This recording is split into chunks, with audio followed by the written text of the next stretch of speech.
దేవుని యొక్క గొప్ప నామంలో వందనాలు. నేను సిస్టమ్ కనెక్ట్ అవుద్దామని ట్రై చేస్తున్నా. ఒకసారి స్లైడ్ ఇద్దామని. సరే, ప్రయత్నం చేద్దాం.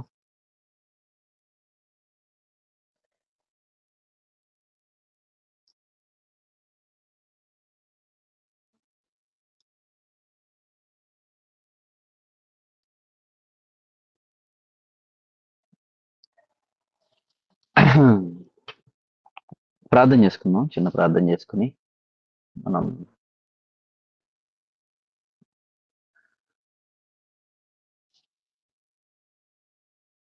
పరిశుద్ధుడా, ప్రేమ కలిగిన మా ప్రభువా, నామానికి వందనాలయ్యా, స్తోత్రాలు. గత కొన్ని నెలలుగా దేవా మీ యొక్క దైవ శాస్త్రాన్ని, దైవ జ్ఞాన శాస్త్రాన్ని మేము ధ్యానం చేస్తూ ముందుకు సాగుతున్నాం ప్రభా. ఈ థియాలజీ కోర్సుని మీరు ఆశీర్వదించారు. ఎంతో మంది దేవా మీ గురించి ఇంకా లోతైన విషయాలు తెలుసుకోవడానికి కృప చూపించారు. దేవా మా అందరికీ మీరు నేర్పిస్తున్న విధానానికి వందనాలు. మరొక రోజు మేము మీ పాదాల దగ్గర కూర్చుని ఉన్నాం ప్రభా. మీరు మాతో మాట్లాడండి. కేవలం మీ స్వరమే మాకు వినబడాలి ప్రభా. మా చుట్టూ ఎన్నో స్వరాలు ఉండొచ్చు నాయన. ఒక్కొక్కరు ఒక్కొక్క పరిస్థితుల్లో ఇక్కడ ఉన్న వారందరూ ఉండొచ్చు. వారి మనసుల్లో వినబడే మాటను కాదు, వారి చుట్టూ ఉన్న స్వరాన్ని కాదు, వారి యొక్క కుటుంబాల నుంచి, వారి స్నేహితుల నుంచి వచ్చే స్వరాలు కాదు ప్రభా. మీ స్వరమును వారు వినగలుగులాగున కృప చూపించండి. మీ శక్తితో, మీ బలంతో మమ్మల్ని నింపి మీకు సాక్షులుగా మేముండులాగున మీ యొక్క ఆలోచనలో మా ఆలోచన ఉండులాగున కృప చూపించి నడిపించి మీరే మహిమ పొందుకుంటారని యేసుక్రీస్తు నామంలో అడిగి వేడుకొంచున్నాం తండ్రి. ఆమేన్.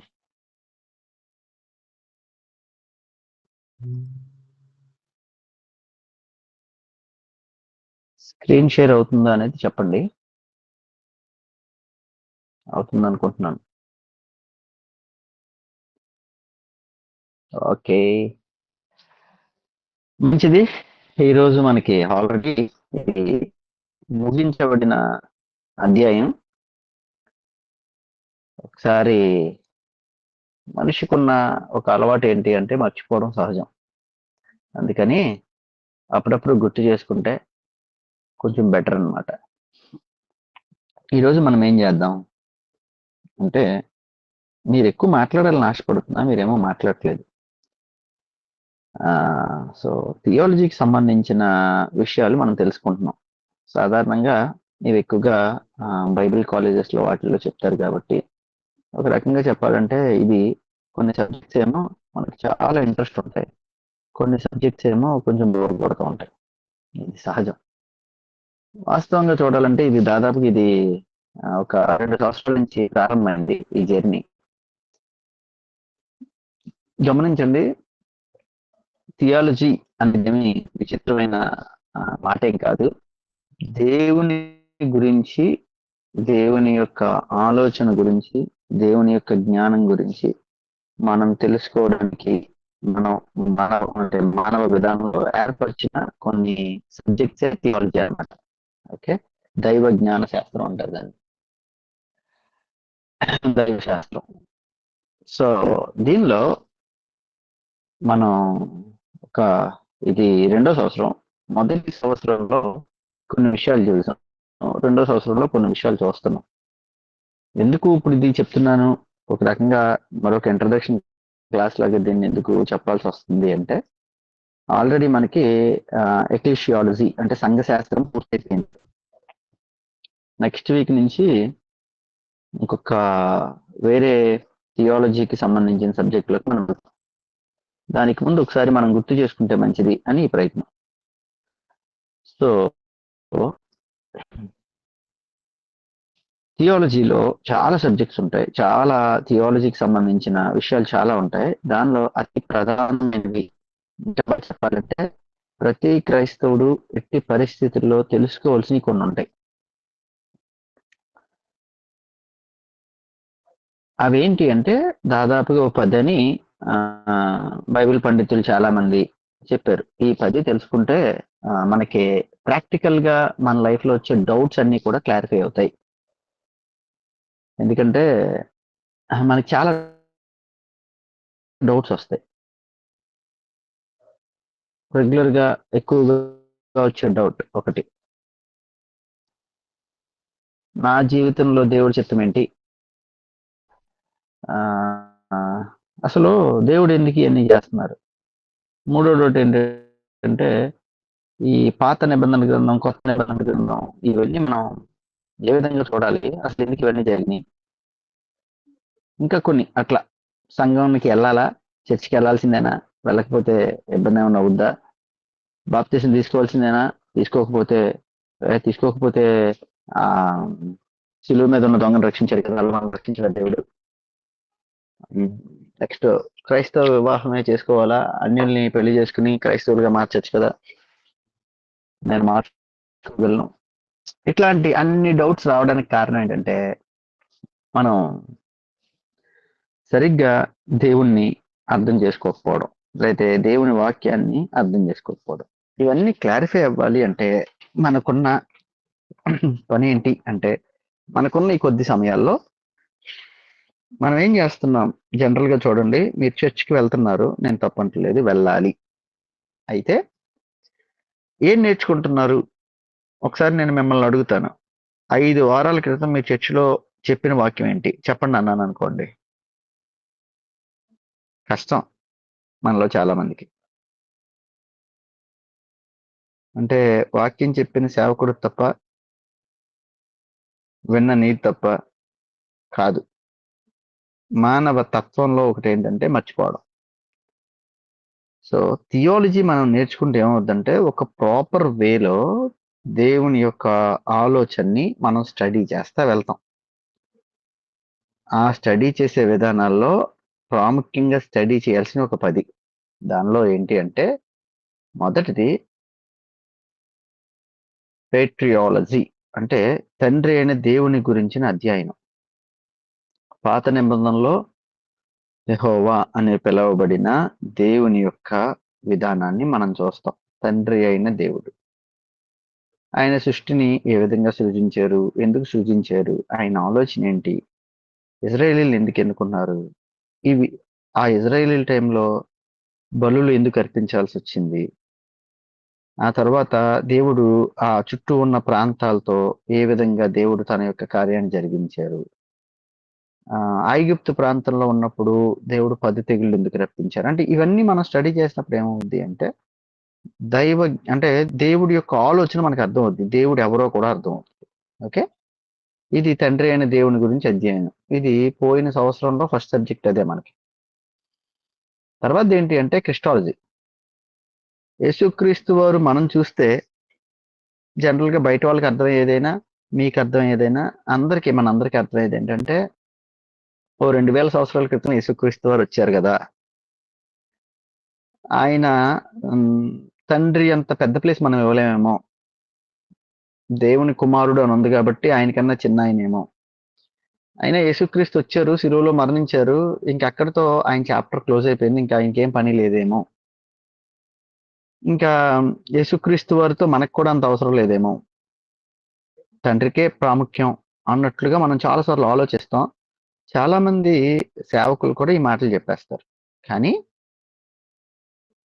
మనం ప్రార్థించినా, మనం దేవుని యొక్క మహిమని చూడాలనుకున్నా, మనం దేవుని యొక్క సన్నిధికి చేరాలనుకున్నా, మన పాపాలు తొలగించబడాలన్నా, మనకి రక్షణ రావాలి అన్నా యేసుక్రీస్తు వారే మూలం. ఆయనే మనకి మధ్యవర్తిగా ఉండి ఇవన్నీ జరిగించాలి. అయితే మరి పాత నిబంధనలో యేసుక్రీస్తు వారి గురించి ఎక్కడుంది? అది మనకు అర్థం కావాలంటేనే క్రిస్టాలజీ స్టడీ చేయాలి. యేసుక్రీస్తు ఎవరు, దేవుని కుమారుడు అంటే ఏంటి, దాని యొక్క అధ్యయనం మొత్తం కూడా క్రిస్టాలజీలో వస్తుంది. ఇది రెండో ప్రాముఖ్యమైనది. మూడోది ఏంటంటే న్యూమటాలజీ, అంటే పరిశుద్ధాత్మకు సంబంధించిన థియాలజీకి సంబంధించిన సబ్జెక్ట్. పరిశుద్ధాత్మ దేవుడా, పరిశుద్ధాత్ముడు ఏ విధంగా మన జీవితాల్లో కార్యాన్ని చేస్తారు, పరిశుద్ధాత్ముడు ఏ సమయంలో ఏ విధంగా మనకి ఉపయోగపడ్డారు, లేకపోతే ఆయన పనిని ఏ విధంగా జరిగిస్తున్నారు, ఇది మనకి పరిశుద్ధాత్మ అధ్యయనంలో మనకు అర్థమవుతుంది. వాస్తవంగా చెప్పాలి అంటే మీరు ఈ 2 సంవత్సరాల్లో వచ్చిన వాళ్ళు అయ్యి ఉంటే, అప్పుడప్పుడు వచ్చినా లేకపోతే ఒక ప్రాపర్ వేలో వచ్చినా, ఈ మూడిటి గురించి మనం చాలా వరకు స్టడీ చేసాం. సరే, తర్వాత దానికి వెళ్దాం. బిబ్లియాలజీ. వాక్యాన్ని ఎలా ధ్యానం చేయాలి, వాక్యాన్ని ఎందుకు ధ్యానం చేయాలి? గమనించండి, ఇది చాలా చాలా ప్రధానమైంది. ఈ బిబ్లియాలజీ తెలిస్తే మనం మన డైలీ లైఫ్లో దేవుడి మాటను మనం వినగలం, దేవుని స్వరాన్ని వినగలం, దేవుడి ఆలోచనని ఎరగగలం. దానికి సంబంధించిన శాస్త్రమే ఈ బిబ్లియాలజీ అన్నమాట. సో ఎందుకంటే బైబిల్ ఒక్కరు రాయలేదు, లేకపోతే ఇద్దరు రాయలేదు, ఓ ముగ్గురు రాయలేదు, 40 మంది రాశారు. 1 సంవత్సరంలో రాయలా, 2 సంవత్సరాల్లో రాయలా, దాదాపుగా 1600 సంవత్సరాలు రాశారు. ఒకే ప్రాంతంలో కూర్చుని ఇలా జరుగుంటుందేమో, ఇదేమో, ఒకవేళ అప్పుడు అలా జరిగిందేమో ఊహించుకునో, లేకపోతే దాన్ని ఏమంటారు, గెస్ చేసో రాయలేదు బైబిల్ని. ఓకే, బైబిల్ రాయటం వేరే వేరే ప్రాంతాల్లో వేరే వేరే వ్యక్తుల ద్వారా వేరే వేరే పరిస్థితుల మధ్యలో రాశారు. వేరే వేరే ప్రాంతాలు అంటే మీరు చూస్తే మధ్య ప్రాచ్యం అనే ప్రాంతం ఉంది, ఆ ప్రాంతాలన్నింటిలో బైబిల్ రాయడం జరిగింది. ఓకే, అంటే ఒక్కొక్కరు ఒక్కొక్క టైంలో. రెండో విషయం ఏంటి అంటే వేరే వేరే పరిస్థితులు. ఒక ఆయన జైల్లో ఉండి వాక్యాన్ని రాశాడు, అంటే బైబిల్ రాశాడు. ఇంకొక ఆయన రాజుగా ఉండి రాజ సింహాసనం మీద కూర్చుని వాక్యాన్ని రాశాడు. ఒక ఆయన గొర్రెలు కాసుకుంటూ రాశాడు, ఇంకో ఆయన గొర్రెను ఒకవేళ వాటిని తింటూ రాశాడు. అంటే తింటూ రాశాడు అంటే తింటూ రాస్తున్నాడని కాదు, ఆ స్థాయిలో ఉండి రాశాడు. ఇంకొక వ్యక్తులను చూస్తే ఒక ఆయన 40 సంవత్సరాలు రాజభవన్లో ఉండి ఇంకో 40 సంవత్సరాలు గొర్రెలు మేపుకుంటూ తర్వాత 40 సంవత్సరాలు దేవుడితో సహవాసం చేసి వాక్యాన్ని రాశాడు. ఇంకొక ఆయన వ్యవసాయం చేసుకుంటూ వాక్యాన్ని రాశారు. ఇలా రకరకాల వ్యక్తులు రకరకాల విధానాల్లో, రకరకాల పరిస్థితుల్లో, రకరకాల ప్లేసుల్లో వాక్యాన్ని రాశారు. కానీ గమనించండి, వీళ్ళెవ్వరి మాట ఎప్పుడూ కూడా ఒకదానికి ఒకటి విరుద్ధంగా లేదని మనకు ఎలా అర్థం అవుతుందంటే బిబ్లియాలజీ మనకు అర్థమైనప్పుడు. వాక్యాన్ని ఏ టైంలో, ఏ పరిస్థితుల్లో, ఎవరు ఏ సందర్భంలో రాశారో మీరు గనక మీ ఆలోచనలో పెట్టుకుని వాక్యాన్ని చదివితే సందర్భానుసారంగా వాక్యం మనకు అర్థం అవుద్ది. అది అర్థం కావాలంటే బిబ్లియాలజీ అనేది తెలియాలి మనకి. ఓకే, బైబిల్ అధ్యయనం, వాక్య అధ్యయనం మనకు తెలియాలి. సో అది మనం కొంత భాగాన్ని స్టడీ చేసాం కొన్ని సందర్భాల్లో. తర్వాత సొటీరియాలజీ, మోక్షానికి సంబంధించిన అధ్యయనం. అంటే మంచి పనులు చేస్తే మోక్షానికి వెళ్తాం అని దాదాపుగా ప్రపంచం అంతా చెప్పుద్ది. మనం కూడా చాలా సార్లు మంచి పనులు చేసేది ఏదో లాభం కోసం, కానీ బైబిల్ ఆ మాట చెప్పదు. నువ్వు మోక్షానికి చేరాలి అంటే మంచి పనులు చేస్తే నీ పనులు క్యాలిక్యులేషన్ చేసి నీకు మార్కులు వేసి మోక్షానికి పంపిస్తాను అని దేవుడు అండు. మనం అపార్థం చేసుకున్నాం అలాగా. అది మనకు అర్థం కావాలంటే మోక్షానికి చేరటం అంటే మీన్స్ మనిషి మరణించిన తర్వాత తాను వెళ్ళే మార్గాన్ని తెలియపరిచేదే సొటీరియాల్స్. ఇది అర్థం కావాలి అంటే మనిషికున్న సమస్య ఏంటో తెలియాలి, దేవుడికున్న గొప్పతనం ఏంటో తెలియాలి. మనిషికి దేవుడికి మధ్యలో దేవుడే శరీరధారిగా వచ్చి యేసుక్రీస్తు వారు మన జీవితాల్లో చేసిన, మానవ జీవితానికి చేసిన కార్యం ఏంటో తెలియాలి. దాన్ని స్టడీ చేయడమే సొటీరియాలజీ అంటారు. తర్వాత ఎక్లీషియాలజీ. ఇది ఆల్రెడీ మనం చూసాం. దేవుడు చర్చిని ఎందుకు ఏర్పరిచారు? చర్చ్ అవసరమా? పాస్టర్ గారు ఎందుకు అలా పిలుస్తారు? లేకపోతే ఇంట్లో ఉన్న అమ్మ నాన్న ఎందుకు అస్తమానం చర్చికి వెళ్ళండి అని చెప్తారు? ఇదంతా ఒక రకంగా మన ఆలోచనల్లో ఇబ్బంది కలిగించే, కొన్ని సందర్భాల్లో మనకి ఇబ్బందిగా అనిపించే సంఘం. కానీ మరి దేవుడు సంఘాన్ని ఎందుకు ఇచ్చారు? సారీ, స్లైడ్ అంటే ఒక్క నిమిషం ఆగండి.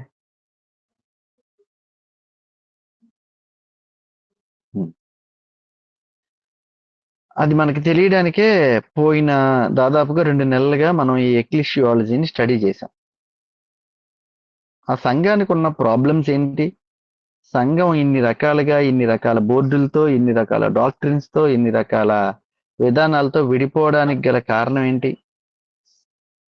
ఇవన్నీ మనం స్టడీ చేసాం. దాన్నే ఎక్లీషియాలజీ అన్నాం. తర్వాత ఏంటి అంటే ఏంజిలాలజీ, డీమనాలజీ. అంటే మనం బైబిల్ని చదివినప్పుడు స్టార్టింగ్ నుంచి ఎండింగ్ వరకు మనం చూస్తే చాలా రకాల దేవదూతలు మనకు కనిపిస్తారు. దేవుడు మానవుని సృజించాడు. మానవుని సృజించక ముందే దేవదూతలు ఉన్నట్టుగా మనం చూస్తాం. ఓకే, సో ఈ దేవదూతలు ఏంటి? దేవదూతలు ఎవరు? అలాగే ఈ దేవదూతలకి ఆపోజిట్ లో ఇంకొక విధానాలు కూడా ఉన్నాయి. దుష్ట దూతలు అంటారు మన బైబిల్ లాంగ్వేజ్ లో, వాక్య లాంగ్వేజ్ లో అయితే దుష్ట దూతలు. ఒక్క నిమిషం ఆగండి.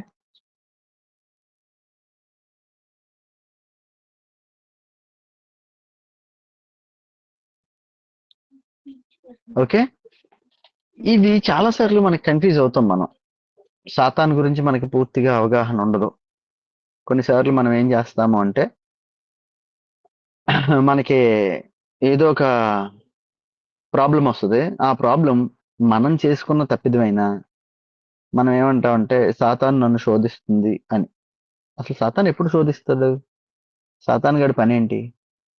సాతాను చేయగలిగింది ఏంటి, చేయలేనిది ఏంటి?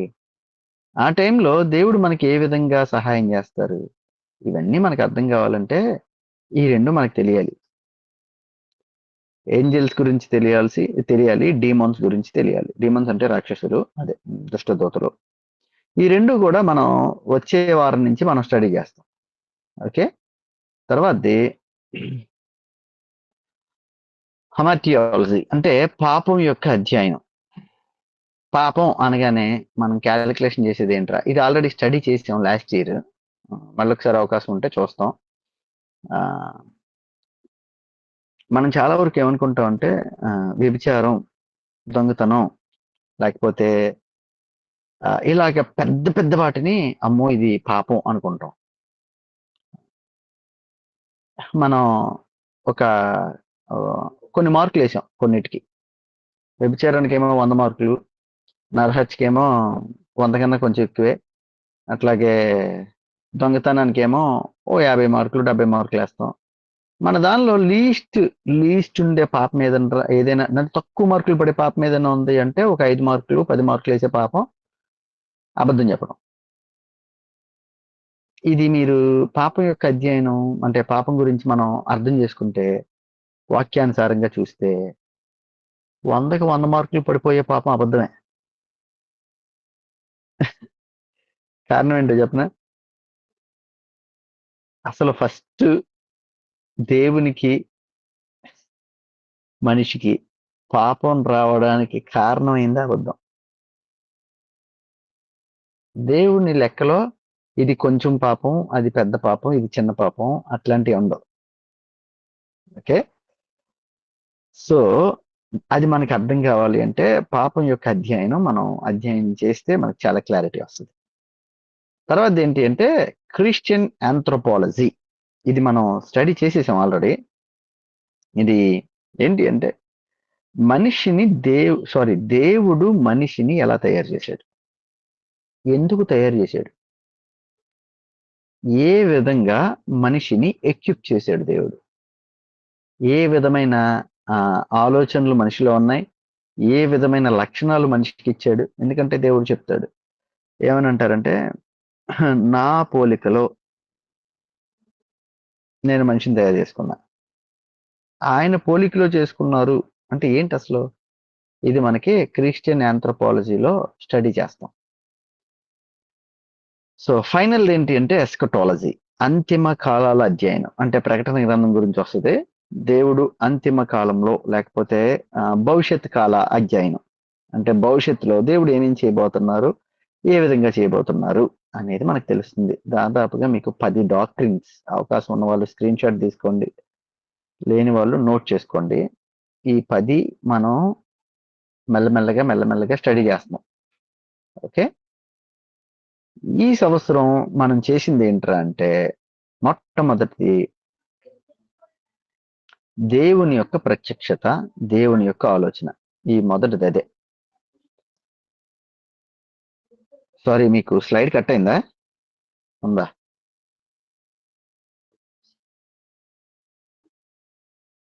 ఓకే, గమనించండి. ఇది అంటే మనం బడిలో ఉన్నాం, గుర్తుపెట్టుకోండి. ఇది ఆయన పేరు గుర్తులేదు కానీ ఒక హిస్టారియన్ ఒక ఆయన ఉన్నారు, తెలుగు ఆయనే, అమెరికాలో ఉంటారు. ఆయన క్లాస్లో సేమ్ ఇదే మాట చెప్తారు ఎక్కువ సార్లు. బాబు, మనం గుళ్ళో లేము, చర్చిలో లేము, బడిలో ఉన్నాం. బడిలో ఉండేటప్పుడు మనం నేర్చుకుంటున్నాం అనే ఆలోచన కలిగి నేర్చుకోండి అని చెప్తారు. సో మీరు కూడా గుర్తుపెట్టుకోండి, నేర్చుకుంటున్నాం. నేర్చుకునేటప్పుడు డౌట్లు వస్తాయా? వస్తాయి, రావాలి కూడా. ఓకే, మీకు డౌట్స్ రావడం తప్పేం కాదు, పాపం కాదు. డౌట్స్ అడగకపోతేనే పాపం, డౌట్స్ అడగకపోతేనే తప్పు. మనం ఇది స్టడీ చేస్తున్న దేనికి రా అంటే దాని గురించే. మీకు డౌట్స్ రావాలి, అవి క్లారిఫై అవ్వాలి వాక్యం నుంచి, నా నుంచి కాదు, నాలో ఏం లేదు. సెకండ్ థింగ్ ఏంటి అంటే, బడిలో ఉన్నప్పుడు కొన్ని వర్క్స్ ఉంటాయి. వాస్తవంగా చెప్పాలంటే ఆ వర్క్స్ ఇవ్వడంలో ఒక అంటే టీచ్ చేసే వ్యక్తిగా నేను ఫెయిల్ అయ్యాను. చేయడంలో మీరు ఫెయిల్ అవ్వలేదు కానీ, ఎందుకంటే మీకు ఇవ్వలేదు కాబట్టి. సో నేనే కాదు, మిగిలిన టీచ్ చేసిన వాళ్ళు కూడా కొంచెం ఫెయిల్ అయ్యారు. సో నో ప్రాబ్లం, మీరేం కంగారు పడకండి. దానిలో నేను పాస్ అవ్వడానికి ప్రయత్నం చేస్తాను. సో మొదటిది ఏంట్రా అంటే, ఈ ఇయర్లో మనం చూసింది మొదటిది సిస్టమాటిక్ థియాలజీలో నుంచి మనం చూసిన మొట్టమొదటి విషయం ఏంటి అంటే, దేవుని యొక్క ప్రత్యక్షత ఏంటి, దేవుడి ఆలోచన ఏంటి. దీనిలో 3 విషయాలు మనం చూసాం. క్రిస్టాలజీ, పాత నిబంధన గ్రంథంలో యేసుక్రీస్తు వారు ప్రతి గ్రంథంలో యేసుక్రీస్తు వారి గురించి ఎక్కడుంది, ఏ విధంగా దాచబడి ఉంది, అది క్రిస్టాలజీలో నుంచి మనం చూస్తాం. ఆది కాండానికి తీసుకున్నారనుకో, స్త్రీ సంతానము అనే మాట ఉంటది. దేవుడే చెప్తాడు, స్త్రీ సంతానం ద్వారా సాతానుతో చెప్తారనమాట, నీ తల చితక దొక్కబడుతుంది అని, నీకు స్త్రీ సంతానికి వైరం కలుగుద్ది, నువ్వు అతని మడి మీద కొడతావు అనే మాట చెప్తారు. నిర్గమకాండానికి వచ్చారు అనుకోండి, మోషేనే చెప్తాడు ఏమన్నా అంటే, నిర్గమకాండంలో అయితే బండ క్రీస్తుకి సాదృశ్యంగా ఉంటుంది. అలాగే ప్రత్యక్ష గుడారానికి సంబంధించిన ప్రతి వివరణలోనూ యేసుక్రీస్తు వారి ప్రత్యక్షత మనకు కనిపిస్తుంది. ప్రత్యక్ష గుడారంలో మందసం ఉంటుంది. మందసంలో ఉండే 3 వస్తువులు యేసుక్రీస్తుకే సాదృశ్యంగా ఉంటాయి. మందసం యేసుక్రీస్తుగా సాదృశ్యంగా ఉంటుంది. దీప వృక్షం ఉంటుంది, అది యేసుక్రీస్తుగా సాదృశ్యంగా ఉంటుంది. బలిపీఠం ఉంటుంది, బలిపీఠం కూడా యేసుక్రీస్తుకే సాదృశ్యంగా ఉంటుంది. అలా ప్రతిదీ కూడా క్రీస్తుకు సాదృశ్యమైన విషయాలు మనకు కనబడుతూ ఉంటాయి ప్రతి గ్రంథంలోనూ. ఇలాగే ద్వితీయోపదేశకాండానికి వచ్చేసామనుకోండి, లేవియాకాండానికి వెళ్తే ప్రధాన యాజకుడు యేసుక్రీస్తే, ఎవరో లేరు. తర్వాత సంఖ్యాకాండానికి వెళ్ళామనుకోండి, మన యొక్క విమోచకుడు ఆయనే. వాళ్ళు ఎన్నో కష్టాలు పడినా విమోచకుడుగా ఆయనే ఉంటారు. అక్కడ కూడా మనకి క్రీస్తు బండగా మనకు కనబడతారు. ఆ బండను కొట్టడం అనే సందర్భం మనకు కనబడుతుంది. ఆ తర్వాత ద్వితీయోపదేశకాండానికి వస్తే మోషే గారే చెప్తారు, నాలాంటి ఒక ప్రవక్తను మీలో దేవుడిస్తాడు, అతని మాటను మీరు వినకపోతే మీరు తీర్పులో నిలబడతారు, మీ మీదకి తీర్పు రాబోతుంది, అతని మాటను వినాల్సిందే. ఎందుకు ఈ మాట మోషే గారు చెప్పారో తెలుసా? మోషే గారి మాట ఎలాగో వాళ్ళు వినట్ల, కానీ తర్వాత రాబోయే ప్రవక్త మాట వినవలసిందే, కుదరదు. ఆయన ఎవరో కాదు, యేసుక్రీస్తు వారే. ఆ తర్వాత మీరు అలా ముందుకు వెళ్తూ ప్రతి గ్రంథంలో మనం చూస్తే ప్రతి గ్రంథంలోనూ యేసుక్రీస్తు వారి గురించి మనకు కనబడుతుంది. ఎక్కడా కూడా ఏ విధమైన ఇబ్బంది లేకుండా. ఏ రూపంలో అంటే, ఇది ఎవరు చెప్తారంటే పౌలు గారు చెప్తారు, ఛాయారూపకముగా కనబడుతుంది. అది మనం చూసాం క్రిస్టాలజీలో. చాలా మంది అది అర్థం కాక చాలా మంది ఏమనుకున్నారంటే, అబ్బాయి యేసుక్రీస్తు అప్పుడు వచ్చిన మనిషి మాత్రమే, పాత నిబంధన గ్రంథంలో ఎక్కడా లేరు, సృష్టి ఆరంభంలో కూడా లేరు, సృష్టి అంతంలో కూడా ఆయన ఉండరు. ఇంక యేసుక్రీస్తు ఆయన ఒక పని చేయడానికి వచ్చారు, ఆ పని ముగించేసారు, అయిపోయింది. ఒకవేళ అదే నిజమైతే ప్రకటన గ్రంథంలో యోహాను గారికి కనబడిన పరలోకంలో సింహాసనం మీద కూర్చున్న యేసుక్రీస్తు వారు ఆయనకి కనబడతారు. మరి దాన్ని ఏమంటాం? సో క్రిస్టాలజీ అనేది ప్రతి అధ్యాయంలోనూ ప్రతి గ్రంథంలోనూ అధ్యాయం కాదు, అది మనం అర్థం చేసుకున్నాం. రెండోది ఏంటి అంటే హోలీ స్పిరిట్, పరిశుద్ధాత్మ దేవుడు. దేవుడు తను తాను ప్రత్యక్షపరుచుకున్నప్పుడు మీకు గుర్తుందో లేదో, ఈ యొక్క ఒక్క నిమిషమే మీకు ఒక స్లైడ్, ఆఖరికి మనం ఇది కూడా స్టడీ చేసాం. దేవుని యొక్క నామాలు, దేవుని యొక్క ప్రత్యక్షతలో, ఆయన ప్రత్యక్షతలో మొట్టమొదటిసారిగా ఆయన నామాన్ని ఆయన ప్రత్యక్షపరుచుకున్నారు. ఎందుకంటే ఆయన శారీరకంగా ఉన్న ఆయన కాదు కాబట్టి. ఆ నామం యొక్క అర్థం ఏంటి?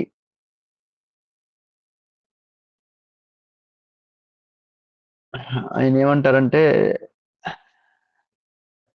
యెహోవా అనే నామానికి అర్థం ఏంటి అంటే నేనే అనే మాట.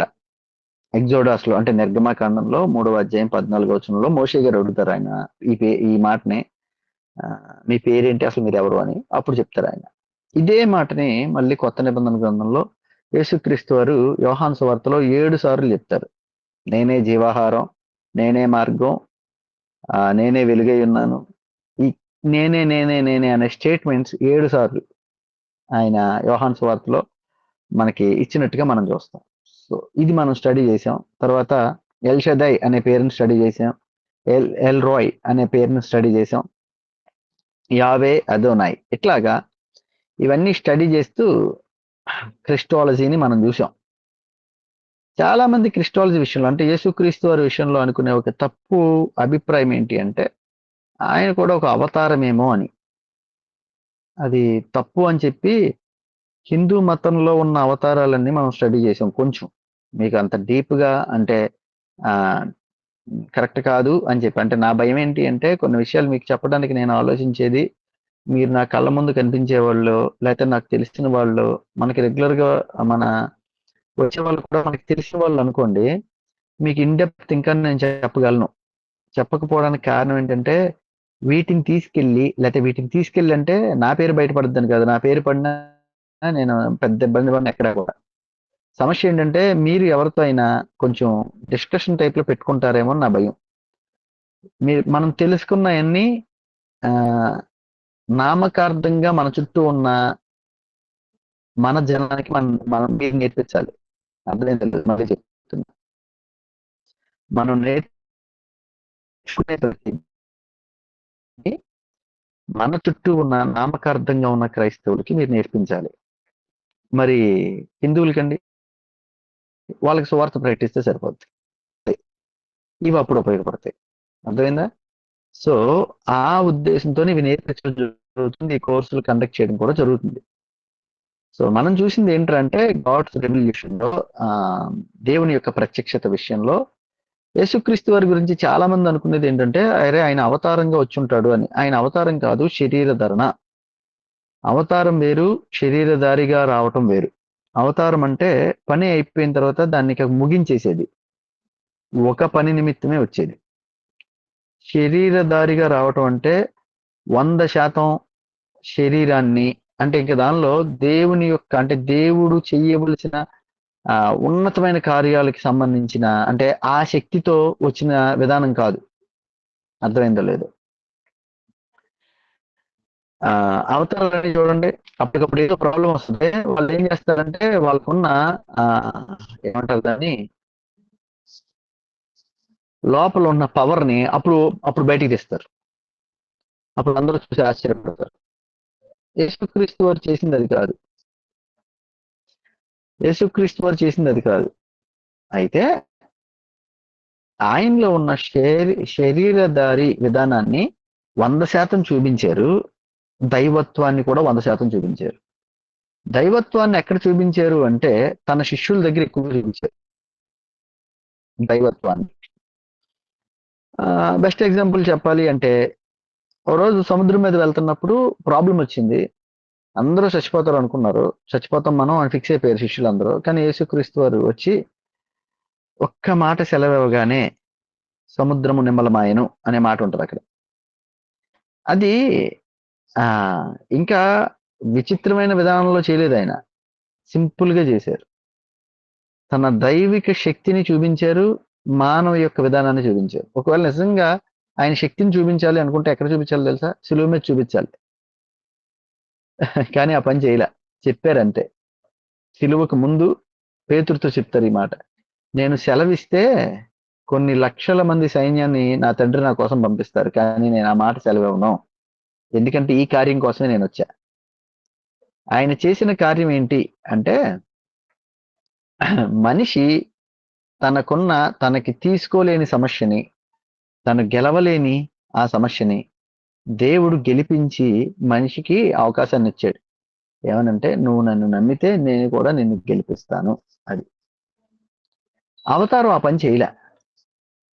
శరీరదానిగా ఆయన వచ్చి మనం శరీరదారులుగా ఉన్నాం, మనకున్న సమస్యకి సొల్యూషన్ ఇచ్చారు. అవతారం ఆ పని చేయలేదు. ఇన్ఫాక్ట్ ఈ మాట అంటున్నాను, గుర్తుపెట్టుకోండి. ఆ పని చేయలేదు అంటే మిగిలిన పనులు చేశారు అని కాదు, అవన్నీ కేవలం కల్పితాలే. వాటితో వీటిని ఎట్టి పరిస్థితుల్లో కంపేర్ చేయకూడదు. ఒక సాధారణమైన వాటికి ఊహాజనితంగా దైవత్వాన్ని ఆపాదించిన కథలు, సాధారణమైన వాటికి దైవత్వాన్ని ఆపాదించి ఊహాజనితంగా కథలను రూపొందించుకున్నారో అవే అవతారాలుగా మార్చేశారు. యాడెడ్ స్టోరీస్ అన్నమాట. ఓకే, ఇవన్నీ మనం చూసాం, గుర్తుందో గుర్తులేదో. సో ఇదంతా క్రిస్టాలజీ గురించి. మరి ఇది కూడా మనం చూసాం. యేసుక్రీస్తు వారి యొక్క శరీరధారణ చూసాం, దైవత్వాన్ని చూసాం, నిత్యత్వాన్ని చూసాం, మానవత్వాన్ని చూసాం. లేఖనాల్లో నుంచి యేసుక్రీస్తు వారి గురించి ఉన్న ప్రతి వివరణని మనం చూసాం. యేసుక్రీస్తు వారి నామం గురించి, తండ్రి అయిన దేవుడి నామం గురించి, ఈ రెండింటికి కంపారిజన్ కూడా మనం చూసాం. యేసుక్రీస్తు వారి పరిచర్య చూసాం, యేసుక్రీస్తు వారి స్వభావాన్ని చూసాం, యేసుక్రీస్తు వారి బలియాగాన్ని చూసాం, యేసుక్రీస్తు వారి జయ జీవితాన్ని చూసాం. ఇవన్నీ దేనికిరా అంటే, ఫైనల్ గా దేని గురించి అంటే, ఒక్క నిమిషమే ఆ స్లైడ్ మీకు చూపించేస్తే,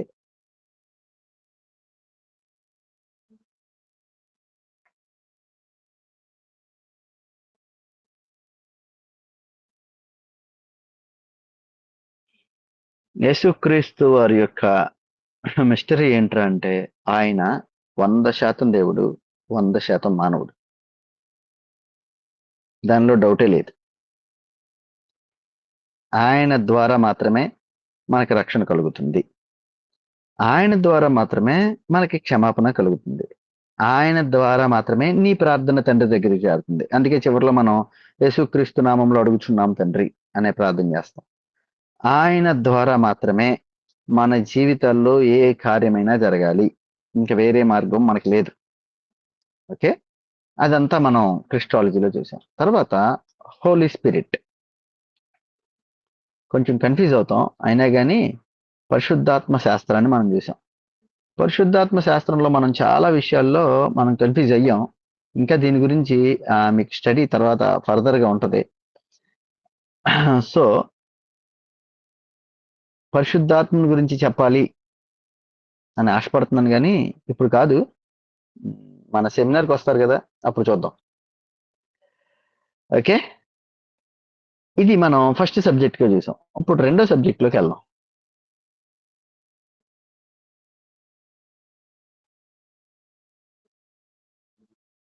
రెండో సబ్జెక్ట్ ఏంటి అంటే క్రిస్టియన్ ఆంథ్రోపాలజీ. అంటే ఇది మూడో దానిలో, దీనిలో నెంబర్ వచ్చింది కానీ దాన్ని 2 చేయాల్సి వచ్చింది. Christian anthropology. దీనిలో మనం ఏం చూసామో మీ ఎవరికైనా గుర్తుందా? థ్యాంక్ యూ అమ్మా, చెప్పండి. వెంటనే చాలా ఫాస్ట్ గా రెస్పాండ్ అయ్యారు మీరు. నేను దాని నుంచి అడగకపోవడానికి కారణం మీరు సైలెంట్గా ఉంటారేమో అని, లేకపోతే అడిగేద్దు. అంటే బాడీ, సోల్, స్పిరిట్ దేన్ని ఏది కంట్రోల్ చేస్తుంది, నువ్వు దేని కంట్రోల్లో ఉన్నావని. సారీ, బాడీ, సోల్, స్పిరిట్ ఇవి. Yes, good. దేన్ని ఏది కంట్రోల్ చేస్తుంది, నువ్వు దేని కంట్రోల్‌లో ఉన్నావు అని ఒక క్లారిటీనిస్తది. ఇది నేను ఓకే. గుడ్ నాన్న. బా చెప్పారు. గమనించండి, ఇది మీకు టీచ్ చేయలేదు. నేను టీచ్ చేయలేదు. ఇంకో మేడం గారు వచ్చి టీచ్ చేశారు. చాలా బాగా టీచ్ చేశారు. అయితే ఇది నా ప్రజెంటేషన్. వేరే వేరే చర్చ్ మెంబర్కి ఇచ్చిన చర్చ్ పీపుల్కి ఇచ్చిన ప్రజెంటేషన్ ఇది.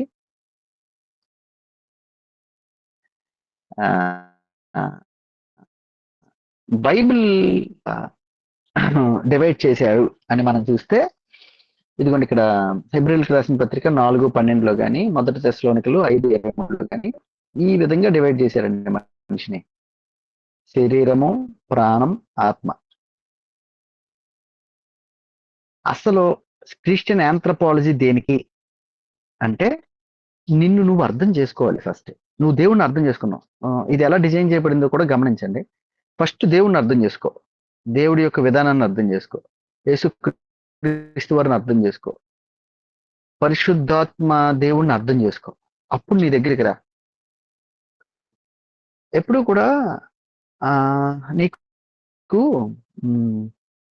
కారు డ్రైవింగ్ రావాలనుకోండి, ముందు కారు దేంతో కంట్రోల్ అవుద్ది అనేది తెలియాలి. అంటే స్టీరింగ్ మూమెంట్ తెలియాలి. గేర్లు వేసేదైతే గేర్ ఎలా వేయాలి అనేది తెలియాలి. ఎక్సలేటర్ అయితే ఎక్సలేటర్ ఎప్పుడు ఇవ్వాలి, బ్రేక్ ఎప్పుడు ఇవ్వాలి. ముందు ఇవే స్టార్ట్ చేయడం కాదు తెలియాల్సింది, ముందు ఇవి తెలియాలి. నేను ఎందుకు ఈ ఎగ్జాంపుల్ చెప్పానంటే, నీ లైఫ్ లేకపోతే నువ్వే ఒక కారు అనుకోండి, నీకు ముందు ఆ కారు ఎందుకు ఉపయోగపడుతుంది, లేకపోతే ఏ విధంగా ఉపయోగపడుతుంది, ఇవన్నీ తెలియాలి. అవి తెలియకుండా నిన్ను నువ్వు కంట్రోల్ చేసుకోవాలనుకోకూడదు. మనల్ని సృజించిన దేవుడు మనకు అర్థమైన తర్వాత అప్పుడు నిన్ను నువ్వు అర్థం చేసుకోగలవు. డైరెక్ట్ గా ఒక వ్యక్తిని తీసుకెళ్లి కారులో కూర్చోబెట్టేసి డ్రైవ్ చేయరా అంటే ఆడు డ్రైవ్ చేయలేడు. అసలు ఈ లోకమే తెలియని ఒకవేళ అడవుల్లో పెరిగే వ్యక్తులు ఉంటారు, వాళ్ళని తీసుకెళ్లి కూర్చోబెట్టేసి అనుకోండి, వాళ్ళు సైకిల్ కూడా తొక్కలేరు. ఎందుకు అంటే కారణం ఒకటే, వాళ్ళకి అది ఏంటి అనేది అర్థం కాల. నీకు నువ్వేంటో అర్థం కావాలంటే ముందు నీకు దేవుడు అర్థం కావాలి. దేవుడు అర్థమైన తర్వాత నువ్వేంటో అర్థం అవుతావు. దేవుడు నిన్ను ఎలా తయారు చేశాడంటే, ఇదిగో ఈ విధంగా 3 రకాలుగా నువ్వు ఒక్క నిమిషం సైలెంట్గా ఉండండి. 3 రకాలుగా నువ్వు ఉన్నావు: బాడీ, సోల్, స్పిరిట్. దీనికి కొంచెం ఇది నేను చెప్పలేదు కాబట్టి ఒక వివరణ నేను చెప్పేసి నేను క్లోజ్ చేసేస్తాను.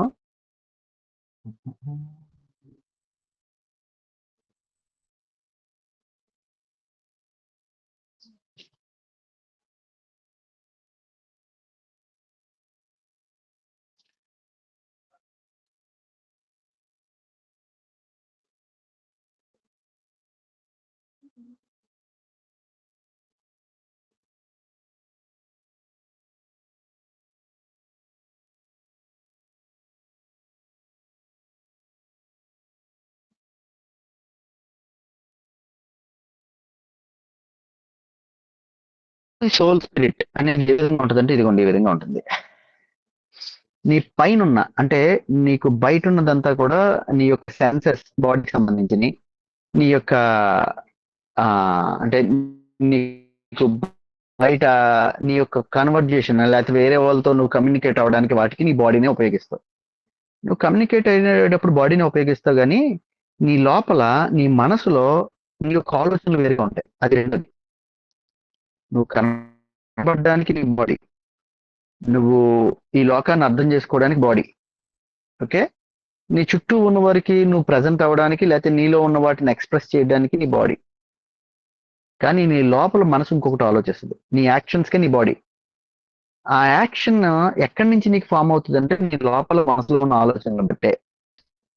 నీ యొక్క మనసులో ఉన్న ఆలోచనలు, నీ మనసులో ఉన్న ఇష్టాలు, నీ మనసులో ఉన్న నీకున్న చిత్తాలు, అంటే నువ్వు ఏం చేయాలనుకుంటున్నావు అదే, నీకున్న కోరికలు, ఇవన్నీ కూడా నీకు లోపల ఉన్న మనసు నుంచి వస్తాయి.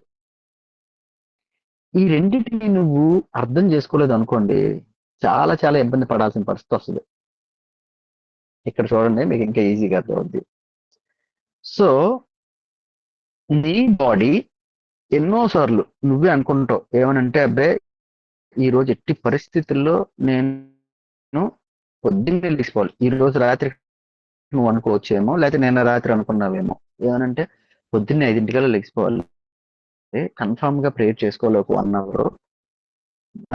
6 కల్లా మనం మన డే అలా అనుకుంటే ప్రేయర్ చేసుకుని బెడ్ మీదకి వెళ్తావు, నువ్వు ఫోన్ ఓపెన్ చేస్తావు, షార్ట్స్ రీల్స్ షార్ట్స్ చూడడం స్టార్ట్ చేస్తావు, రాత్రి 1 గంట అవుద్ది, అప్పుడు పడుకుంటావు.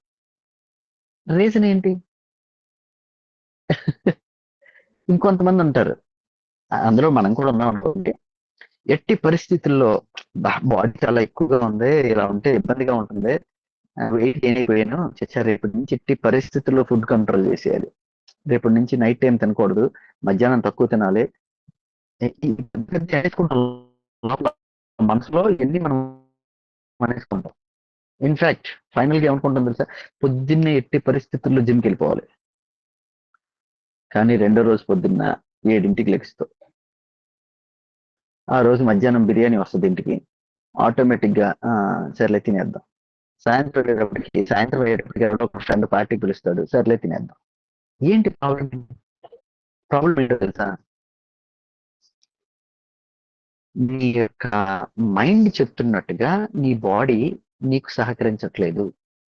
కారణం ఏంటంటే నువ్వు దేన్ని ఏ విధంగా ఫీడ్ చేయాలో నీకు అర్థం కావట్లా. ఫైనల్ గా నేను చెప్పేది ఒకటే, దేవుడు యొక్క విషయం పక్కన పెట్టండి, ముందు నిన్ను నువ్వు అర్థం చేసుకోలేదు, అది సమస్య. నిన్ను నువ్వు అర్థం చేసుకోవాలి, ఇది వాక్యానుసారంగానే నేను మాట్లాడేది, బయటదేం కాదు. గమనించండి, బాడీని నువ్వు పర్ఫెక్ట్ గా మెయింటైన్ చేయాలి అని అనుకున్నప్పుడు మంచి ఆహారం తీసుకోవాలి, మంచి అలవాట్లు ఉండాలి, మంచి నీళ్లు, మంచి ఆహారం, ఏదో ఒక వ్యాయామం, సంథింగ్, మంచి నిద్ర ఉండాలి, ఇవన్నీ ఉండాలి. ఇది బాడీకి ఉపయోగపడుద్ది. మరి మనసుకి ఏంటి? ఈ రెండు పక్కన పెట్టేద్దాం, మరి సోల్కి ఏంటి? ఇది తెలుసుకోవడమే హ్యూమన్ యాన్థ్రోపాలజీ. ఇది తెలుసుకున్నాం మనం. మనసుకి చాలా అవసరాలు ఉంటాయి, అది నీకు తెలియాలి. పాజిటివ్ గా కొన్ని విషయాలు నువ్వు వినాలి, అలా కాకుండా నేను నెగిటివ్ అన్ని విన్నావు అనుకోండి, నీ మనసు ఏం చేస్తుందో తెలుసా, నేను నెగిటివ్ గానే మార్చేస్తుంది, అంటే నెగిటివ్ థాట్స్ తోనే మార్చేస్తుంది. భయాలకు సంబంధించిన విన్నాం అనుకోండి, ఆ భయాలకు సంబంధించినట్టుగా నిన్ను కూడా భయపడేటట్టే తయారు చేస్తుంది. నీ మనసు వినేదాన్ని బట్టి, లేదా నీ మనసును ఫీడ్ చేసేదాన్ని బట్టే నీ బాడీ ఆశపడద్ది. ఓకే, భావోద్వేగాలైనా, నమ్మకాలైనా, జ్ఞానమైనా, విద్య అయినా, ఏదైనా నువ్వు నీ మనసుతో నీ మనసుకి ఏదైతే ఫీడ్ చేస్తున్నావో అదే నీ బాడీని కంట్రోల్ చేస్తుంది. సో ఈ రెండు రాంగ్ అని అనిపిస్తున్నాయి ఒక రకంగా చూడాలంటే, body and mind, body soul, ఈ రెండు రాంగ్ అని అనిపిస్తున్నాయి. వీటిని కంట్రోల్ చేసేది ఎవరవ్వాలో తెలుసా? స్పిరిట్ అవ్వాలి. ఈ స్పిరిట్ ఎలా ఫీడ్ అవుద్ది అంటే, ఈ స్పిరిట్ ఫీడింగ్ కే మనం దేవుని వాక్యాన్ని తీసుకోవాలి. దేవుడి వాక్యంతో నీ యొక్క ఆత్మ నింపబడింది అనుకోండి, నీ మనసు ఏం చెయ్యాలో చేయకూడదు నీ ఆత్మ చెప్పుద్ది. నీ మనసు ఏం చెయ్యాలో చేయకూడదు నీ ఆత్మ చెప్పుద్ది కాబట్టి, నీ ఆత్మ చెప్పినట్టుగా నీ మనసు నడుచుకున్నప్పుడు, నీ మనసు కంట్రోల్లో నడుచుకుంటే నీ శరీరం కూడా కంట్రోల్లోనే ఉంటుంది. అర్థమైందా ఈ లింక్? ఈ లింక్ అర్థమైతే మిమ్మల్ని మీరు కంట్రోల్ చేసుకోవడం చాలా ఈజీ. మనం ఏమంటాం, చాలా మంది అవనస్తులు అడిగే ప్రశ్న ఏంటో తెలుసా, అన్న అసలు పాపంలో పడకూడదన్నా, పాపంలో పడకుండా ఉండడానికి చాలా ప్రయత్నం చేస్తున్నాను, చాలా కంట్రోల్ చేసుకుందాం అనుకుంటా, కంట్రోల్ అవ్వను. అంటే నీకు అర్థం కాదు ఏంటంటే, నీ శరీరంతో నీ శరీరాన్నే కంట్రోల్ చేసుకోవాలనుకుంటున్నావు, ఇది అసాధ్యం. నీ మనసుతో నీ మనసునే కంట్రోల్ చేయాలనుకుంటున్నావు, అది అసాధ్యం. నిన్ను కంట్రోల్ చేసేది నీ యొక్క ఆత్మలో ఉంచిన వాక్యమే, నీ ఆత్మలో నివాసం ఉండే పరిశుద్ధాత్మే. పరిశుద్ధాత్మ కంట్రోల్లోకి నువ్వు వెళ్తే, పరిశుద్ధాత్ముడి యొక్క కంట్రోల్లోకి నువ్వు వెళ్ళిపోతే, నీ మైండ్ ఏ ఒక్కటి విన్నా, రీసెంట్ గానే మామూలుగా ఒక సందర్భం జరిగింది చెప్తున్నాను. మొన్నొకసారి ఏదో ఒక మూవీకి సంబంధించిన విషయం చూడాల్సి వచ్చింది. వెంటనే నా ఆత్మ క్లియర్ కట్ గా నాకు చెప్పిన విషయం ఏంటంటే, నువ్వు వద్దనుకున్నావుగా, నువ్వు వదిలేసావు కదా, మళ్ళీ ఎందుకు నీకు అది? అర్థమైపోయాను. ఓకే, కంట్రోల్ అవ్వాలి. దాన్ని డైవర్ట్ చేసుకున్నాను, వేరే దానికి పెట్టుకున్నా. కానీ నా మైండ్ ఏమంటుందంటే చాలా రోజులు అయింది కదరా, చూడు పర్లేదేమో. వెంటనే నేను ఏం చేశాను తెలుసా, ఒక క్రిస్టియన్ మూవీ ఒకటి పెట్టుకుని చూశాను. ద చూజన్ ఉంటుంది కదా, చూజన్ సిరీస్ లో ఒక పార్ట్ నేను చూసా. ఇటు నేనేం చేశాను, మనసు ఫీడ్ అవ్వాలనుకుంది, మనసేమో ఒక రాంగ్ దాన్ని అడిగింది. స్పిరిట్ ఏం చెప్పిందంటే అది రాంగ్ అని చెప్పింది. పరిశుద్ధాత్మ దేవుడు అది రాంగ్ అని చెప్పారు. వెంటనే నేనేం చేశాను అంటే, ఓకే, దేవుడి యొక్క వాక్యానికి సంబంధించిన దాంతో మనసు యొక్క ఆశను తీర్చాలి. ఒకసారి ఒకనొక టైంలో నాకు ట్రావెలింగ్ అంటే బాగా ఇష్టం. చాలా చాలా దూరం తిరిగేవాడిని. అదే ట్రావెలింగ్ ఇదిలో ఉండి వేరే చోటకి ఒక అంటే మీ దగ్గర దాయడం ఎందుకు కానీ శబరిమల వెళ్దాం అనుకున్నాను. ఎందుకంటే చాలాసార్లు ఇదివరకు కూడా అనుకున్నా చాలాసార్లు, ఆ ప్లేస్ చూడాలి ఎందుకంటే ఫేమస్ ఏంటో అని. ఆ టైంలో ఆలోచిస్తే ప్రేర్ చేస్తూ ఉంటే ఆశ్చర్యం ఏంటి అంటే, ఒక ఆయన కాల్ చేసి, సార్ మనం ఎప్పటి నుంచో అనుకుంటున్నాం కదా, మనం ఇండియన్ చర్చ్ హిస్టరీ టూర్ వెళ్దాం అన్నాడు. నాకు అర్థమైపోయింది ఎక్కడికి సార్ అంటే, వెంటనే ఆయన కేరళ వెళ్దాం అంటే తోమాకి వచ్చిన ప్లేస్ అవన్నీ చూడడానికి వెళ్దాం అన్నారు. దాదాపుగా ఒక 20 మెంబర్స్ వెళ్ళాం. నేను వెళ్ళాలనుకున్నది టూర్కి, వెళ్తే బాగుంటుందేమో అనుకుని ఒక ప్లేస్ అనుకున్నాను. దేవుడు ఎప్పుడైతే నేను ప్రేర్ చేశానో, అరే నువ్వు వెళ్ళాలనుకునే పని చేయి, నువ్వు చేయాలనుకునేది చేయి, కానీ నేను అనుకున్న ప్లేస్కి వెళ్ళు, నువ్వు అనుకునే ప్లేస్కి వెళ్ళకు. అదే కేరళ, శబరిమల ఉండేది కూడా అదే కేరళలో. ఈ తోమా గారి యొక్క ప్రాంతం, లేకపోతే తోమా గారు మొట్టమొదటిసారి సువార్త చేసిన ప్రాంతం కూడా అక్కడే. సో అక్కడికి వెళ్ళడానికి కుదిరింది. ఎప్పుడు ఇది వినాలి, పరిశుద్ధాత్మ యొక్క మాట వినాలి అని నిర్ణయం తీసుకున్నప్పుడు. ఎప్పుడు ఇది జరుగుద్దండి అంటే, నువ్వు ఇదిగోండి ఇక్కడ ఒక లిస్ట్ ఉంది, ఇది చాలా ప్రాముఖ్యం ఈరోజు చూడడానికి. ఈ క్రమశిక్షణలో ఉండాలి. క్రైస్తవ ఆధ్యాత్మిక క్రమశిక్షణలు.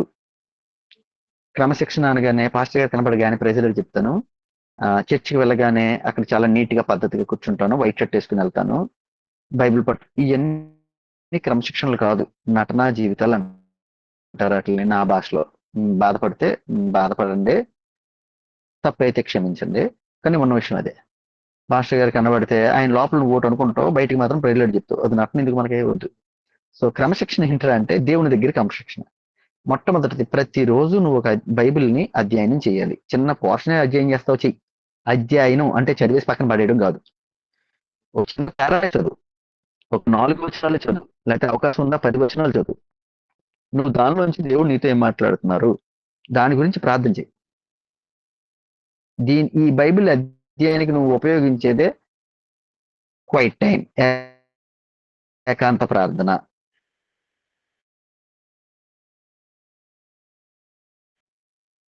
నువ్వు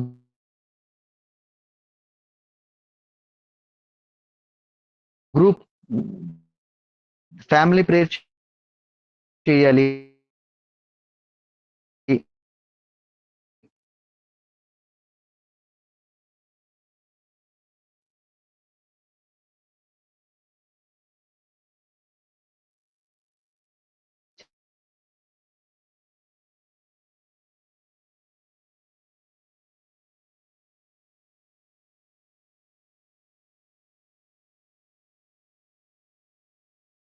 చాలాసార్లు చేస్తాం, చర్చిలో ప్రేయర్ చేస్తాం. కానీ నువ్వు సింగిల్ గా ఏకాంతంగా ప్రార్థన చేసినప్పుడు వాక్యంలోంచి దేవుడు నీతో మాట్లాడతాడు. అప్పుడు నీ స్పిరిట్ ఫిల్ అవుద్ది. నీ యొక్క ఆత్మ పరిశుద్ధాత్మ చేత నింపబడుతుంది. పరిశుద్ధాత్మని చేత నింపబడుతుంది. వాక్యము, ఏకాంత ప్రార్థన, ఈ రెండు మస్ట్ అండ్ షుడ్. నువ్వు రోజు ఫోన్ చేస్తున్నావు, మంచిదే, నేను కాదంటలా. రోజు ఏదో ఒకటి నీ యొక్క శరీరానికి సంబంధించి ఏదో ఒకటి చేస్తున్నావు, నేను తప్పంటలా. నీ శరీరం బాగుంది, మరి నీ సోల్ బాగుందా? సారీ, స్పిరిట్ బాగుందా? నీ స్పిరిట్ బాగుంటేనే నీ సోల్ ని కరెక్ట్, నీ బాడీ కూడా కరెక్ట్ సెలెక్ట్ చేసుకుంటుంది. ఇది అంటే స్పిరిట్ కరెక్ట్ గా ఉంటే మిగిలిన అన్ని సెట్ అవుతాయి. అలా కరెక్ట్ గా ఉండాలి అంటే మొదటి బైబిల్ అధ్యయనం ఉండాలి, ఏకాంత ప్రార్థన ఉండాలి.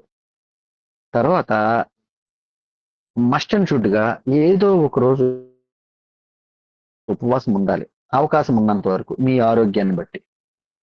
గమనించండి, ఉపవాసం అనగానే స్క్రీన్ షేర్ ఆగిందా? స్క్రీన్ షేర్ అవుతుందా? షేర్ అవుతుందమ్మా.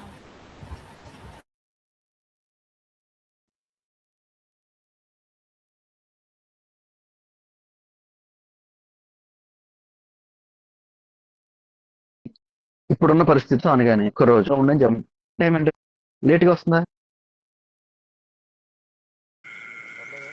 వాయిస్ కొంచెం బ్రేక్ అవుతుందండి.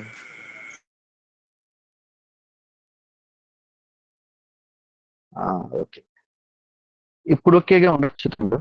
ఒకసారి చూడండి.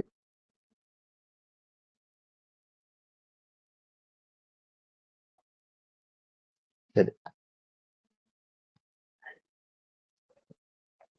కీ పాయింట్కి వచ్చేటప్పటికి ఇట్లాంటి టెక్నికల్ ఇష్యూస్ వస్తాయి.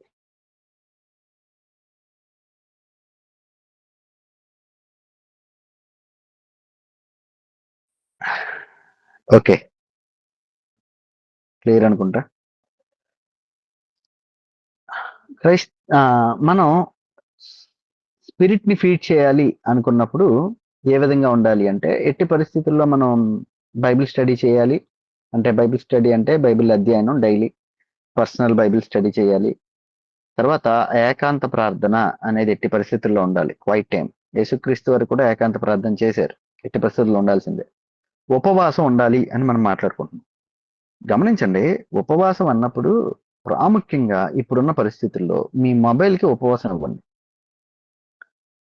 మనం ఎక్కువ సార్లు మన పొట్టకు ఉపవాసం ఇస్తాం, మంచిదే మన కడుపుకి. దానికన్నా ప్రధానమైనది ఏంటో తెలుసా? నీ బ్రెయిన్కి లేకపోతే నీ మైండ్కి ఉపవాసం ఇవ్వండి. మైండ్లో చెత్తని ఎక్కించద్దు. ఆ ఒక్కరోజైనా సోషల్ మీడియాకి దూరంగా ఉండండి పూర్తిగా. మన మొబైల్లో స్క్రీన్ టైం అని ఉంటుంది కదా, ఆ స్క్రీన్ టైము నువ్వు ఫాస్టింగ్ ఉండే రోజున 10 మినిట్స్ ఆర్ 20 మినిట్స్ ఉండాలి. దేని గురించి అంటే ఆ 10 మినిట్స్ 20 మినిట్స్ కూడా నీకేమన్నా కాల్స్ వస్తే అటెండ్ చేసేటట్టు ఉండాలి తప్ప ఇంక వేరే ఏది ఉండకూడదు. తర్వాత ఏంటి అంటే ఒప్పుకోలు. మనం ప్రతిరోజు, మీరు అనుకుంటారు కానీ వాక్యం మీకు అర్థమైతే, ప్రతిరోజు ఏదో ఒక పాపంలో మనం పడుతూనే ఉంటాం, లేస్తూనే ఉంటాం. కానీ గమనించండి, ఈవినింగ్ అయ్యేటప్పటికి దేవుని సన్నిధిలో ప్రేయర్ చేసుకుని వాటిని అంగీకరించి విడిచిపెట్టేయాలి. ఒప్పుకోలు అంటే అదే, చిన్నదవ్వచ్చు పెద్దదవ్వచ్చు ఏదైనా కానీ. ఆ రోజుతో ఆ యొక్క విధానానికి ఇంక పులి స్టాప్ పడిపోవాలి నీకు. ఇది చాలా ప్రాముఖ్యం. ఫైనల్ ఏంటి అంటే ఫైనల్ది మీన్స్ తర్వాతది సహవాసం. సంఘంలో ఒక సభ్యుడిగా నువ్వు ఉండాలి. ఏదో ఒక సంఘం, ఏదో ఒక సంఘం అంటే ఏదో ఒక చర్చ్. ఆ చర్చ్లో నియమాలు ఇలా ఉన్నాయన్నా, సేవకుడు అలా ఉన్నాడన్నా, ఇవన్నీ వద్దు. వాళ్ళు యేసుక్రీస్తుని బోధిస్తున్నారా, వాళ్ళు పాత నిబంధనని కొత్త నిబంధనని రెండింటినీ కలిపే బోధిస్తున్నారా? ఒకవేళ బోధిస్తున్నట్లయితే ఆ సంఘానికి నువ్వు వెళ్ళడం ప్రాముఖ్యం. ఆ సంఘమే కదా, ఏదో ఒక సంఘం. ఒకవేళ ఆ సంఘంలో వారి యొక్క బోధనకి వారి క్రియలకి మార్పు వేరేలా ఉందనుకోండి, దేవుణ్ణి అడగండి. ఒకవేళ అవకాశం ఇస్తే వేరే సంఘానికే వెళ్ళండి, కానీ సంఘానికి వెళ్ళడం మాత్రం మానద్దు. నెక్స్ట్, ఆరాధనలో నువ్వు ఉండాల్సిందే, దేవుని యొక్క పరిచర్యలో నువ్వు ఉండాల్సిందే. దేవుని పరిచర్య అంటే సంఘంలో చేసే పనుల గురించి నేను మాట్లాడట్లేదు, అది నాకు సంబంధం లేదు. చెయ్యాలి. దానికన్నా ప్రాముఖ్యం ఏంటంటే తెలుసా, సువార్తను ప్రకటించడం అనేది నీ పని. ఇవన్నీ నువ్వు చేస్తే అప్పుడు ఇదిగోండి ఈ మూడిటిని నువ్వు కంట్రోల్ చేయగలవు. ఈ రెండింటిని, సారీ, బాడీని మైండ్ని. దేన్ని బట్టి అంటే సోల్ని నువ్వు ఫీడ్ చేసుకునే దాన్ని బట్టి. ఇది మనం హ్యూమన్ ఆంథ్రపాలజీ అనే దానిలో మనం చదివాం. చదివామంటే స్టడీ చేసాం. ఇదే హ్యూమన్ ఆంథ్రపాలజీలో ఇంకా కొన్ని విషయాలు మనం ధ్యానం చేసాం. సో తర్వాత దానికి వెళ్ళిపోదాం. మనకి టైం లేదు. ఫైనల్ది రీసెంట్ గా చూసిన ఎక్లిషియాలజీ, సంఘం గురించి, సంఘం యొక్క విధానం గురించి దీనిలో చూసాం. దీనిలో అతి ప్రాధాన్యమైంది, ప్రాముఖ్యమైంది ఎక్లిషియాలజీలో ఏంట్రా అంటే, ఒక్క నిమిషం నేను నోట్స్ చేసింటూ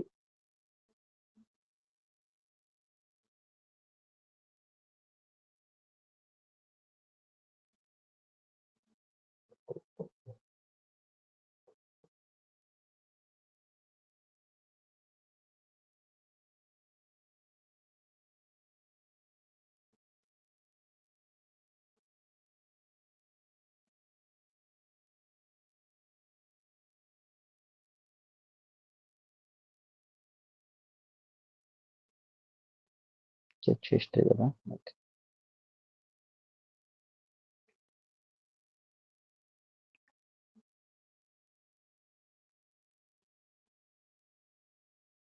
మనం ఎక్లిషియాలజీలో మనం చూసింది ఏంటి అంటే చర్చ్ హిస్టరీ చూసాం.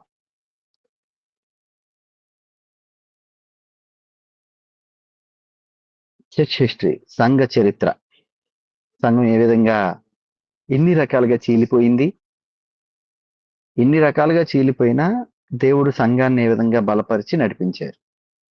దానిలో అదే సంఘ చరిత్రలో మనం చూసిందే క్రీడ్స్, హెరసీ అంటే అబద్ధ బోధలు, దానికి అబద్ధ బోధలకు వాటిని కంట్రోల్ చేయడానికి సంఘం తీసుకున్న, సంఘంలో అప్పుడున్న ప్రధానమైన వ్యక్తులు తీసుకున్న కొన్ని ప్రమాణాలు. క్రీడ్స్ అంటే విశ్వాస ప్రమాణాలు.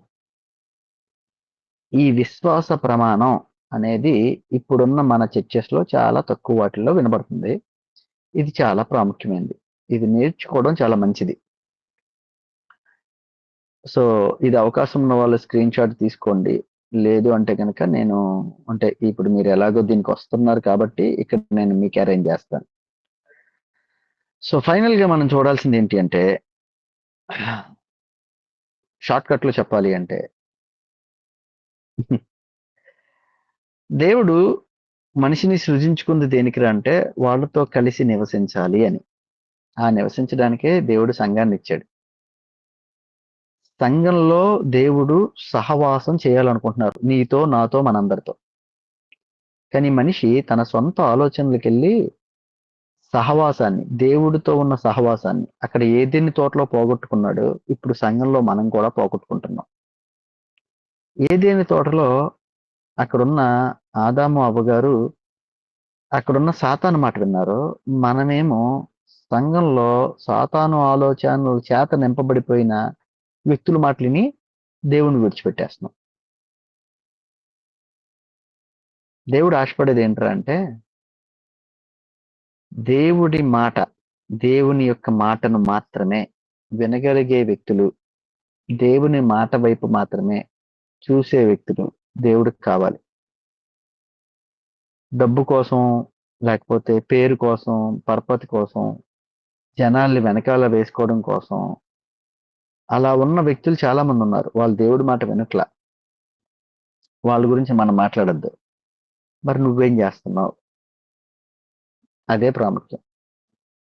సంఘం యొక్క విలువ తెలిసింది, మనిషి యొక్క విలువ తెలిసింది, ఆ దేవుని యొక్క గొప్పతనం తెలిసింది, దేవుని ఆలోచన కూడా తెలిసింది. ఇన్ని తెలిసిన మనం తెలియని వాళ్ళకన్నా ఎక్కువ విధేయత కలిగి దేవుడి యందు విశ్వాసంలో బలపడుతూ ముందుకు సాగాలి. గుర్తుపెట్టుకోండి, ఇంత తెలిసి కూడా నువ్వు అదే విధమైన వ్యక్తుల్లో కలిసిపోయి ఒక్కడిగా ఉన్నావు అనుకో, దేవుడు నీకు ఎందుకు తెలియపరిచినట్టు? ఇంకా నువ్వేదో స్పెషల్ అనే కదా. నీ సంఘంలోనో, నీ చర్చిలోనో, మీ ఇంట్లోనో, లేకపోతే మీకన్నా అనుభవజ్ఞులైనా లేకపోతే పెద్దవారైనా వాళ్ళకు కూడా తెలియని విషయాల్ని నీకు దేవుడు తెలియపరిచాడుగా. ఇప్పుడున్న టెక్నాలజీని ఆధారం చేసుకుని ఇలా ఒక స్లైడ్స్ తోనో లేకపోతే ఒక మీకు అర్థమయ్యే రీతిలో దేవుడు తెలియపరిచాడుగా. ఎందుకు నీకే తెలియపరిచాడు? నేను అడిగే ప్రశ్న అది. ఎందుకు నీకే ట్రైన్ చేస్తున్నాడు దేవుడు? ఎందుకు నిన్నే ఎన్నుకున్నాడు దేవుడు?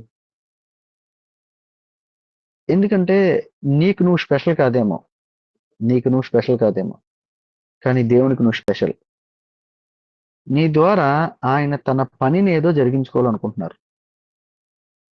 నీ ద్వారా తన ఆలోచనని ఈ ప్రపంచానికి తెలియపరచాలనుకుంటున్నారు.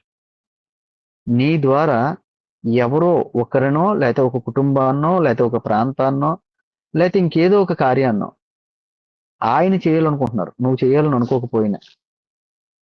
నీకు ఆ ఆలోచన లేదని నువ్వు అన్నా గాని. అందుకని ఇవన్నీ నేర్పిస్తున్నాడు.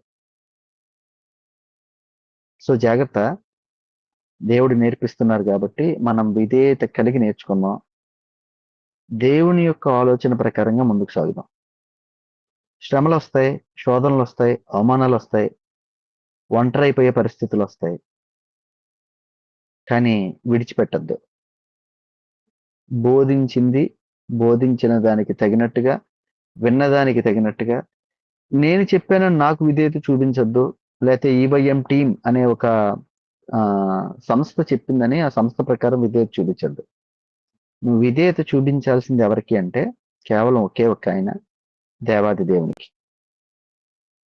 ఆయన నీకు నేర్పిస్తున్నారు.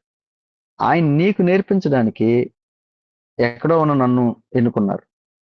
ఆయన నీకు నేర్పించడానికి నన్ను ఎన్నుకున్నారు, ఈ సంస్థను ఎన్నుకున్నారు, ఈ యొక్క విధానాన్ని ఎన్నుకున్నారు. ఒక రకంగా చెప్పాలంటే ఇంత టెక్నాలజీ అప్డేట్ అయ్యే టైంలో నిన్ను పుట్టించారు. లేకపోతే నువ్వు వినవని, నువ్వు ఆయన దగ్గరికి చేరలేవని. ఇంత ప్రాధాన్యతని, ప్రాముఖ్యతని నీకిస్తే ఈ లోకంలో ఉన్న చిన్న చిన్న సమస్యలకో, చిన్న చిన్న ఇబ్బందులకో, నాకు ఈ లైఫ్ వద్దు, నాకు ఈ ఇబ్బందికర పరిస్థితులు వద్దు, అసలు నాకు ఈ స్టడీయే వద్దు, లేకపోతే నాకు బైబిల్ వద్దు, నేను వాక్యం చదవను, నేను ప్రార్థన చేయను, చచ్చా ఎంత చేసినా ఇంతే, ఇలా సాతాను నీ చెవిలో చెప్పే గుసగుసల వైపు నువ్వు వెళ్ళొద్దు. అది నీకు ఏ మాత్రమూ మంచిది కాదు. సాతాను చేసే ఒకే ఒక్క పని నిన్ను దేవునికి దూరం చేయడం. కానీ నువ్వు ఒక స్పెషల్ కాబట్టే దేవుడు నిన్ను ఎంత ట్రైన్ చేస్తున్నాడు, ఇంత నేర్పిస్తున్నారు ఆయన. ఆయనకి విధేయత చూపిద్దాం. ఆయన రాజ్యంలో మనము ఆయన రాజ్య విస్తరణకే ఉపయోగపడే వ్యక్తులుగా మనం మార్చబడదాం. Thank you. వచ్చే వారం ప్రేయర్ ఉంటుంది. ఆ తర్వాత వారం నుంచి మనం డెమోనాలజీ, ఏంజిలియాలజీ చూద్దాం. చాలా బాగుంటది, చాలా ఇంట్రెస్టింగ్ ఉంటుంది. ఇప్పుడు దాకా ఉన్న సబ్జెక్టులు ఒక ఇదైతే అదంతా కొంచెం బయట విషయాలు కొంచెం ఎక్కువగా ఉంటాయి, బాగుంటుంది. Okay, thank you. అందరికీ వందనాలు. సో మేము ఆశపడేది ఏంటంటే మీ దగ్గర నుంచి సరే, ఓకే, తర్వాత జగదీష్ మాట్లాడతారు. Thank you. Okay, thank you అన్న, థ్యాంక్ యూ వెరీ మచ్. దయచేసి ఎవరు లెఫ్ట్ అవ్వకండి. నా వాయిస్ వినపడుతుందా? థ్యాంక్ యూ అండి, thank you very much. Ending prayer చేసుకుందాం. ఒక చిన్న ప్రార్థన. యేసయ్యా మీకు స్తోత్రంలో తండ్రి, నీ కృప ద్వారా జరిగించిన ఈ క్లాస్ని బట్టి మిమ్మల్ని స్తుతిస్తున్నాము, కనపరుస్తున్నాము. దేవా, ఎన్నో విషయాలు మా వరకు మీరు చేయొచ్చి ఈ టెక్నాలజీ ద్వారా దేవా మీరు ఈ పరిచయం వాడుకుంటూ ఈ యొక్క యవన దశలో అనేకమైన విషయాలు మేము నేర్చుకుంటూ ముందుకు వెళ్ళడానికి కృప చూపిస్తున్నందుకు వందనములు. మా అడుగు జాడలు సరిచేసి నడిపించండి. ఇంకా మేము నేర్చుకోవాల్సిన విషయాలు మాకు నేర్పిస్తూ నడిపించిన నిజమే తండ్రి. క్రైస్తవుడు అంటే నిరంతరము ఒక విద్యార్థిగా ఉండాలి. దేవా, మీ సహాయమును దయచేయండి. ఆ విధంగా మేము ఉండడానికి కృప చూపించండి. నీ సన్నిధిని మాకు తోడుగుంచి నడిపించమని యేసయ్య నామములో ప్రార్థిస్తున్నాం తండ్రి. ఆమేన్. కొన్ని విషయాలండి మీ అందరికీ తెలుసు.